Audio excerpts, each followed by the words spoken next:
Hello दोस्तों, कैसे हैं आप सभी। उम्मीद करती हूँ आप सभी भी बहुत अच्छे होंगे। दोस्तों, यदि आपको प्रेगनेंसी कंसीव करना है और आप बहुत सारे तरीके अपना चुके हैं और कंसीवमेंट आपका नहीं हो पा रहा है, तो एक मैं आपको सच्चाई इस वीडियो में बताने वाली हूँ कि देखिए, जब आपकी जिस दिन पीरियड्स आती है ना, उसी दिन से आपको काफ़ी केयर करनी पड़ती है ताकि आपका प्रेगनेंसी जल्द से जल्द रुके और इस महीने ही जो प्रयास कर रही हैं माँ बनने की वो सफल हो जाए। बहुत सारी महिलाओं का क्या होता है, पीरियड्स खत्म होने के बाद वो जागरूक होती हैं और सोचती हैं कि मुझे अब कंसीव करने के लिए कौन कौन सा तरीका अपनाना चाहिए, लेकिन ये बिल्कुल ही गलत है। आपको जो उपाय करने हैं, जो काम करने हैं, वो डे 1 से ही करने हैं। और वो क्या तरीका होता है वो मैं आज के इस वीडियो में बताने वाली हूँ। आपने फ्रेंड्स हेयर वॉश के बारे में सुना होगा, हेयर वॉश की काफ़ी सारी वीडियोस भी देखी होंगी, मेरे चैनल पे भी आपको मिल जाएंगी।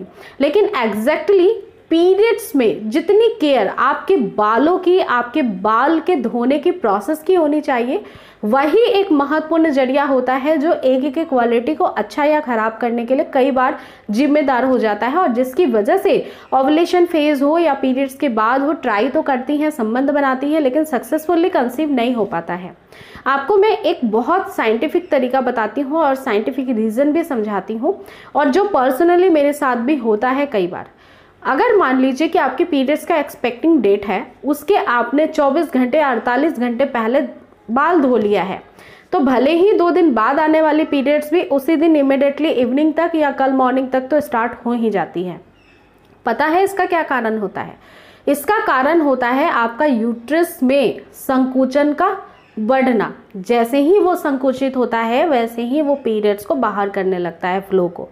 इसीलिए आपको पीरियड्स के दौरान ही ध्यान रखना चाहिए कि ना ही हेयर वॉश करने से आपका ओवुलेशन गड़बड़ हो, ना ही हेयर वॉश करने से इम्प्लांटेशन खराब हो, क्योंकि अगर जैसे ही आपकी बॉडी का टेम्परेचर डाउन जाता है वैसे ही यूट्रस का कॉन्ट्रैक्शंस बढ़ जाता है। अब जानते हैं कि पीरियड्स के दौरान हमें किन बातों से बहुत ज़्यादा परहेज करना है और ध्यान रखना है, सावधानियों के रूप में बाल धोने से संबंधित बातों को लेकर। एक्चुअली में फ्रेंड्स होता ये है कि अगर हम हेयर वॉश करते हैं तो हमारा आयुर्वेद विज्ञान बताता है कि हमारे शरीर का पूरा ही तापमान बहुत जल्दी से नीचे की तरफ गिर जाता है, और इसका प्रभाव हमारे इंटरनल ऑर्गन्स यानी कि हमारे बच्चेदानी पे भी पड़ता है। अगर वहाँ का टेम्परेचर बहुत ज़्यादा ठंडे तासीर का हो जाएगा, बहुत ठंडा हो जाएगा, तो फिर प्रेगनेंसी सर्वाइव नहीं करेगी और इसकी वजह से संकुचन बढ़ेगा और फिर पीरियड्स आने लगेंगे।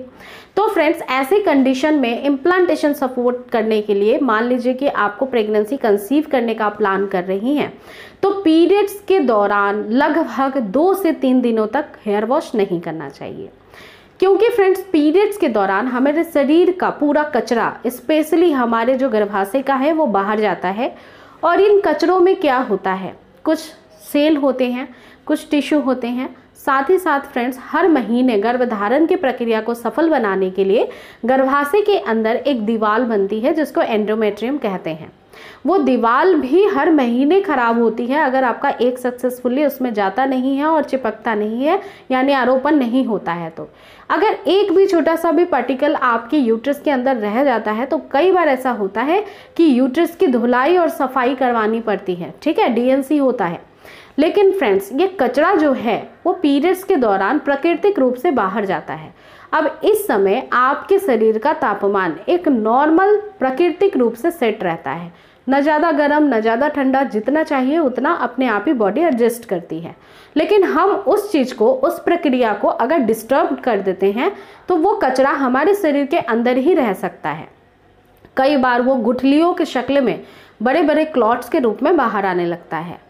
तो एबनॉर्मलिटी ऑफ पीरियड्स वहीं से स्टार्ट हो जाती है, और अगर यूट्रस की फंक्शनिंग बिगड़ जाएगी तो इसका इम्पैक्ट जो होता है वो आपके ओवरीज में बनने वाले एग के प्रोडक्शन पे भी पड़ता है। इसीलिए फ्रेंड्स, आपको 1, 2, 3 ये 3 दिन छोड़ना चाहिए, हेयर वॉश नहीं करना चाहिए। इसका साइंटिफिक कारण ये है कि जितनी भी आपके शरीर के अंदर अशुद्धियाँ हैं आपके यूट्रस में, सब कुछ तमाम 3 दिन के फ्लो में बाहर आ जाती हैं। चौथे दिन से आपके पीरियड्स हल्के हो जाते हैं। अब फ्रेंड्स, जब 3 दिन आपने ये केयर कर ली अपनी कि हेयर वॉश नहीं किया है, तो आप 3 दिन के बाद हेयर वॉश कर सकती हैं। और ये चीज़ें, ये ट्रेडिशन गाँवों में फॉलो किया जाता है, काफ़ी 1000 वर्षों पुराना तरीका होता है। तीसरे दिन हम अगर इंडियन ट्रेडिशनल के हिसाब से चले तो वो धोबी वाला दिन होता है, जिस दिन हमें हेयर वॉश करना चाहिए, सारी अशुद्धियों को दूर करना चाहिए, बेड वगैरह वॉश करना चाहिए, नहाना चाहिए अच्छे से। ये सब गाँव में प्रचलन है, जिसकी वजह से पहले कभी भी कंसेप्शन में कोई दिक्कत किसी को भी नहीं होती थी। 3 दिन के बाद हेयर वॉश आप कर सकती हैं। इससे आपके बॉडी टेम्परेचर अगर डाउन भी होती है तो यूट्रस पे इम्पैक्ट नहीं पड़ता है। 3 दिन तक एक्चुअली में हेयर वॉश मत करिए, उसके बाद करिए। इसके अलावा अब बात करते हैं आपका जो ओव्यूलेशन फेज होता है। मान लीजिए रेगुलर पीरियड साइकिल है तो वो 14 डेज से चालू होता है पीरियड्स के बाद। तो अगर रेगुलर पीरियड साइकिल है और आपका पीरियड्स जो है वो बहुत ही अच्छा साइकिल से चल रहा है, ओव्यूलेशन फेज रेगुलर हो रहा है, तो आपको जो है ओव्यूलेशन में तो हेयर वॉश करना है, लेकिन इम्प्लांटेशन वक्त हेयर वॉश स्किप करना है।